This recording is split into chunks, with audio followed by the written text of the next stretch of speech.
रूपा कभी कमजोर हो गई बनी आराम से मार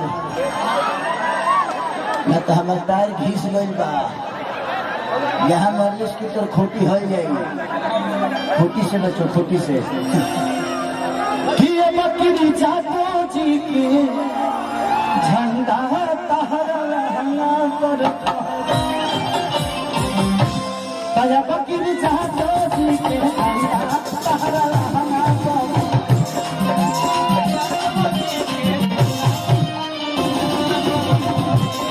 बकरी जातो जी के खुशी तहरा मूड़ी पर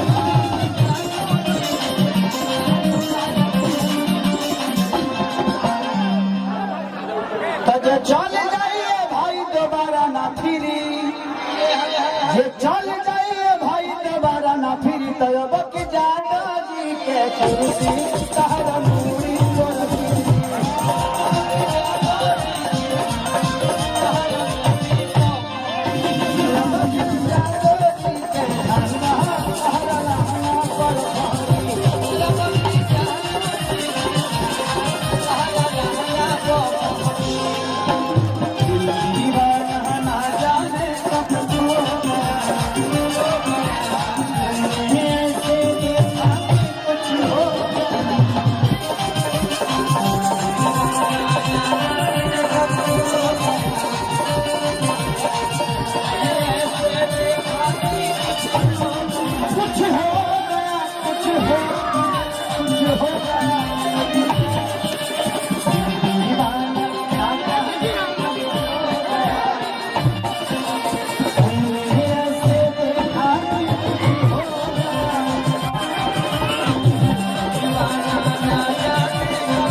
देखिए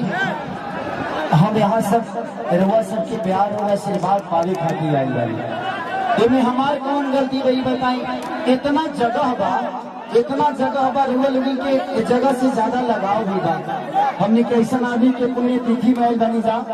जे धरती खातिर और ये धरती के बचावे खातिर अपने जान के बीमा की परवाह न करी कितना लोग अपने आप को शहीद कर दे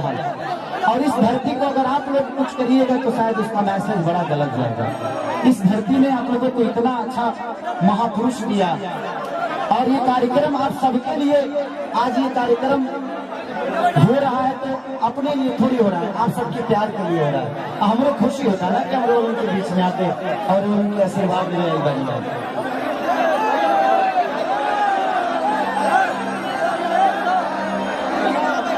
पातर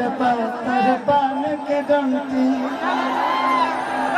पातरे कमरिया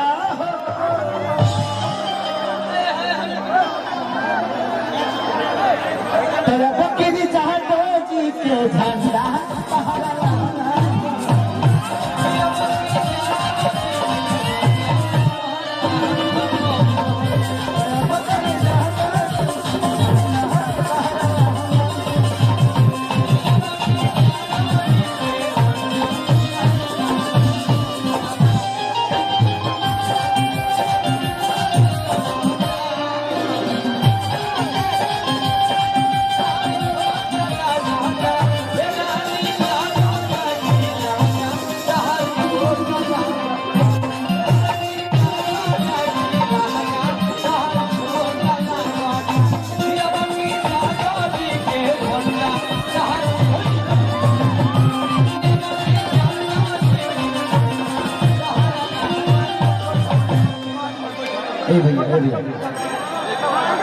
लाठी अच्छी बताओ केहू के जखम हो तो में छुरी हला के अंदर जखम भरब पकड़ के मरहम लगल बात से तब सभे माने वाला लोग बात सभी प्यार से सबके बैठा लोग क्योंकि मारे लोग पहले को लाठी चलेला ना तो लागेला खेसरिया के मारे कर लोग ऐसे जी सब प्यारे लोग हैं ना आप ही लोग हैं तो प्लीज आप किसी पे लाठी मत चलाइए। हाँ क्योंकि सब लोग आप ही के भाई हैं किसी को लग जाएगी तो आप ही को तकलीफ होने वाला भैया भैया कि देता ना परमिशन पूरा करे खातिर मिशन कि टिकट तहरे हाथ में बा कि बोला गाड़ी जाई टीशन देता ना परमिशन तहरे रहनिशन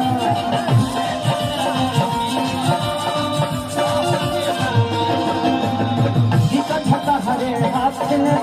जैसे चाहे वैसे मिले ना सगाई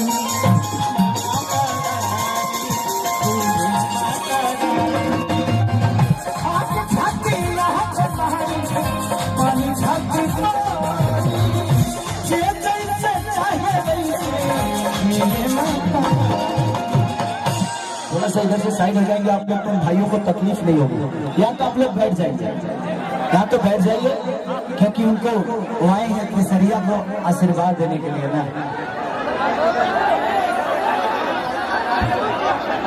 विनोद यादव जी जहाँ कहीं भी हो, क्या चपात भरवाना है, पानी मंगाना है, आप बिछलहरी का बोतल उधर गाड़ी में लिया कर दे दिए।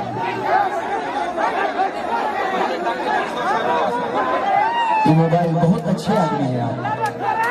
आजकल महाराज को सुई खो जाता केहू के मिला तो केहू नहीं खेले। ये किसका मोबाइल है भाई? आपको अपना नंबर बताना पड़ेगा, जिसका भी हो ये नंबर बताना पड़ेगा। आप अपना सिम ले जाइए क्योंकि सिम की ज्यादा जरूरत होती है इसके पास।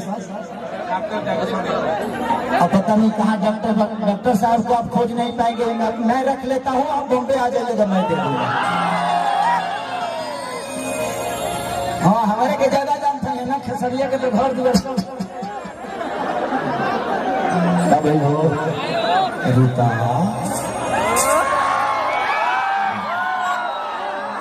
अगली कभी पैर नहीं छूटे। कोरोना से सही फ्रस्ट्रेशन में होगा। कोरोना पर कितना दिन से बात करते लोग भेटा ही नहीं, अब हम गोड़ छूटे बुजुर्ग बना देंगे